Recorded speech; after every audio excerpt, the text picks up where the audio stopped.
அப்பெல்லாம் எவனே ரசிக்கிறான். இப்ப எல்லாம் காலம் மாறி வாயா சினிமாவில சேர்ந்தலாம்னு சொன்னேன். பூம்பு மாடு மாதிரி தலையாடிட்டு எங்கேயோ ஊரை சுத்த போயிட்டான். அந்த மரமண்டைக்கு எவ்வளவு சொன்னாலும் ஏற மாட்டேங்குது. நீங்க போடுங்க பாட்ட.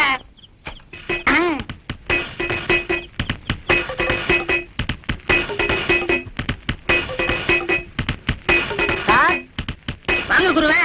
என்ன சார் பண்ணிட்டு இருக்கீங்க? பிரேக் கத்துக்கிறேன். இதெல்லாம் கத்துக்கிட்டா தானே சினிமாக்காரங்கள்ட்ட சான்ஸ் இருக்கும் போது கௌரவமா இருக்கும். போடா, இது என்னடா பிரேக்? இதை விட சூப்பர் பிரேக் எல்லாம் என் கைவசம் இருக்கே. அப்படி என்ன ஏன் எனக்கு கத்து கொடுக்கல? அது அதுக்கு நேரங்காலம் வர வேண்டாமா? இப்பதானே உன் மேல முழு நம்பிக்கையே வந்திருக்கு. அண்ணா எனக்கு கத்து கொடுங்கண்ணே. ஆரம்பிச்சிடலாங்கய்யா? ஆமண்ணே. இப்பவே வா. ஆமண்ணே. சரி, ஆரம்பிச்சிருவோம். இருங்க இருங்க. நீங்க குருநாதரு முத பிரேக் கத்துக்கிறேன். இனி ஆசீர்வாதம் பண்ணுங்க. வாங்கிக்க. ஆரம்பிக்கட்டுமா? ஆரம்பிங்கண்ணே. இது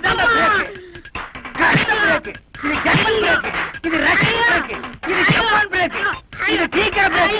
அடுத்தவங்க உள்ள போற பிரேக்